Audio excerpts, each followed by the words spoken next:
मैंने पिछले 1 साल में अपने चैनल में कम से कम दावत फूड्स पे 2 से 3 वीडियोस बनाई हैं और हर वीडियो के अंदर कुछ ना कुछ मैंने वैल्यू ऐड करी अपनी वीडियो के अंदर, जहां मुझे कंपनी के एनालिसिस के अंदर कुछ अच्छे ग्रीन पॉइंट्स दिखे।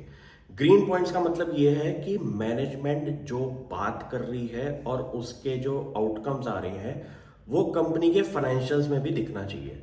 क्योंकि ऐसा भी हो सकता है कि कुछ कंपनीज बड़ी बड़ी बातें करें कि हम अपनी ज्योग्राफी एक्सपैंड करेंगे, मिडल ईस्ट में जाएंगे, यूएसए में जाएंगे, और उसका एक्चुअल रिजल्ट्स में कहीं आसपास भी नंबर्स नहीं होते।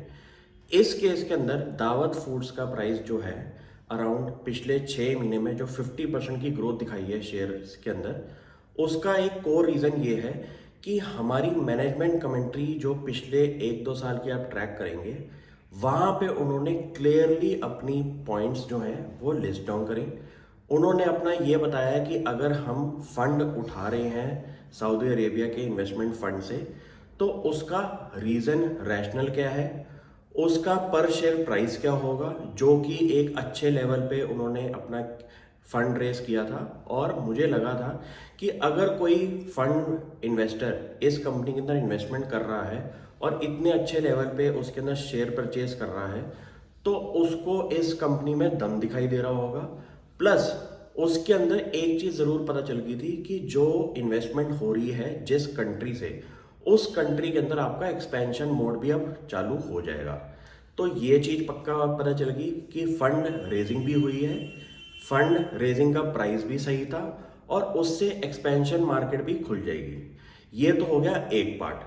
सेकंड पार्ट की बात करते हैं कि कंपनी का जो कोर फाइनेंशियल रेशियोज है पिछले 3-4 साल की अगर आप लिस्ट डाउन करके देखें, तो उनके अंदर थोड़ा थोड़ा मार्जिनल इंप्रूवमेंट दिखाई दे रहा था।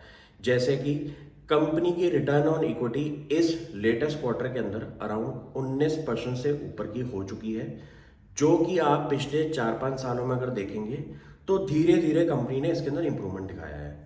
कंपनी के एबिटा मार्जिन के अंदर भी इस क्वार्टर के अंदर इंप्रूवमेंट आया है, और कंपनी के रेवेन्यू के अंदर भी इस क्वार्टर के अंदर एक 10% का इंप्रूवमेंट आया और प्रॉफिट आफ्टर टैक्स में 44% की ग्रोथ दिखाई दी है। ये एक ऐसा केस एग्जाम्पल है जो कि आप अपनी एग्जिस्टिंग कंपनीज के अंदर भी आइडेंटिफाई कर सकते हैं, जहां पे मैनेजमेंट अच्छी अच्छी बातें कर रही हो और साथ में उनके रिजल्ट्स के अंदर भी थोड़ा थोड़ा इंप्रूवमेंट दिखाई दे रहा हो।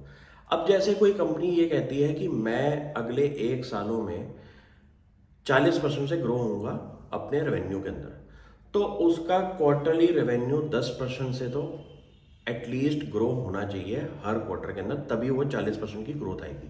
अब एकदम ऐसा नहीं होगा कि 3 क्वार्टर के अंदर 3-4% की ग्रोथ आई और सीधा चौथे क्वार्टर के अंदर बहुत बड़ी ग्रोथ आ जाएगी। ऐसा नहीं होना चाहिए किसी भी बिजनेस के अंदर। तो आपको धीरे धीरे चीज़ें नोटिस करनी है कि मैनेजमेंट क्या कह रही है और उसके रिजल्ट्स कहाँ पे आ रहे हैं। तो कंपनी की डेट इक्विटी रेशियो भी काफ़ी कम होगी।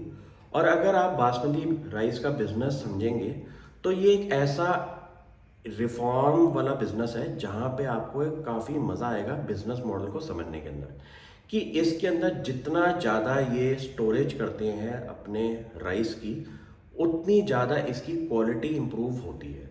तो इनको अपनी इन्वेंट्री जो है वो अच्छे खासे लेवल पे रखनी होती है, जिसके लिए ये लोग डेट रेस करते हैं। तो कंपनी की इस क्वार्टर के अंदर डेट टू इक्विटी भी कम हुई है, क्योंकि इनका इक्विटी बेस बहुत तेज़ी से बढ़ रहा है बिकॉज ऑफ प्रॉफिटेबिलिटी और बिकॉज ऑफ फंड रेस। तो मुझे ये कंपनी एक सेंसेशनल बिजनेस इसलिए लगता है कि एक तो ये बासमती राइस के अंदर भी ट्रेड करते हैं, जो कि इंडिया का आप कह सकते हैं कि बहुत बढ़िया प्रोडक्ट है, जिसकी वर्ल्ड के अंदर बहुत ज़्यादा आपको कह सकते हैं तारीफ मिलती है। तो इस बिजनेस को मैंने बहुत टाइम से स्टडी किया, और मेरे को पता है कि मैंने ये स्टॉक प्राइस 60 रुपये के लेवल पे भी देखा हुआ है, जहां पे कंपनी की मैनेजमेंट ने इतनी बड़ी बड़ी बातें करी थी। और हर क्वार्टर को मैंने इसके अंदर स्टडी किया कि कुछ ना कुछ इंप्रूवमेंट पॉइंट्स तो दिखने चाहिए। अब कंपनी का एक कैश काउ बिजनेस जो है वो है हमारा राइस बिजनेस। उस राइस बिजनेस से उन्होंने अपनी कैश काउ जो बन रही है, उससे उन्होंने डिफरेंट डिफरेंट वर्टिकल्स के अंदर भी एंट्री ली है, जो कि आप कह सकते हैं कि लेटेस्ट ट्रेंड चल रहा है आज की डेट में ऑर्गेनिक फूड्स का। तो वहाँ पे भी कंपनी ने अपनी इन्वेस्टमेंट शुरू कर दी है। मुझे लगता है कि अच्छा बिजनेसमैन वो होता है जो कि पहले एक अपना कैश काउ वाला बिजनेस खड़ा करे, उस कैश काउ वाले बिजनेस से अपने छोटे मोटे इन्वेस्टमेंट शुरू कर दे, ताकि फ्यूचर में उनमें से एक इन्वेस्टमेंट अच्छी खासे लेवल पे ट्रेड करना शुरू कर दे। ये एक अच्छा केस एग्जांपल है जो कि आप भी आइडेंटिफाई करें अपने और स्मॉल कैप स्टडीज के अंदर, क्योंकि स्मॉल कैप इन्वेस्टिंग ऐसी होती है कि आपका स्टॉक प्राइस बहुत ज़्यादा वॉलेटाइल होता है और उसके अंदर कहीं ना कहीं आपको कॉर्पोरेट गवर्नेंस के इश्यूज भी दिखाई देते हैं। तो ये एक रिस्की इन्वेस्टमेंट्स होती हैं जहाँ पे आपका थोड़ा सा एक एक्स्ट्रा माइंडसेट चलना चाहिए हर क्वार्टर के रिजल्ट्स के अंदर, कि मैनेजमेंट ने 2-3 महीने पहले क्या बोला था और उसके एक्चुअल रिजल्ट्स में क्या फ़ायदा दिखाई दिया है। ये स्टॉक मेरे दिल से लगा हुआ है क्योंकि मैं इसके अंदर पिछले 4-5 साल से इन्वेस्टेड हूँ। तो मैं आपको ये फर्दर स्टडी करने के लिए बोल रहा हूँ कि आप इस सेम एग्जाम्पल पे अपनी भी कंपनीज आइडेंटिफाई करें और उसके साथ दिल लगा के स्टडी करें, क्योंकि अगर आप दिल लगा के स्टडी करेंगे तो आपको हर क्वार्टर का हमेशा वेटिंग टाइम रहेगा कि यार इसके क्वार्टर के रिजल्ट्स का मैं वेट कर रहा हूँ, मुझे इस क्वार्टर में देखना है कि क्या इंप्रूवमेंट आया है। जो भी छोटी मोटी भी इंप्रूवमेंट अगर आपके पॉजिटिव पोर्टफोलियो पे आ रही है तो उसको आप वेल नोट करें और उससे अपने आप से बात करें कि इसका इफेक्ट कंपनी के एनालिसिस में कैसे आ सकता है। Thank you.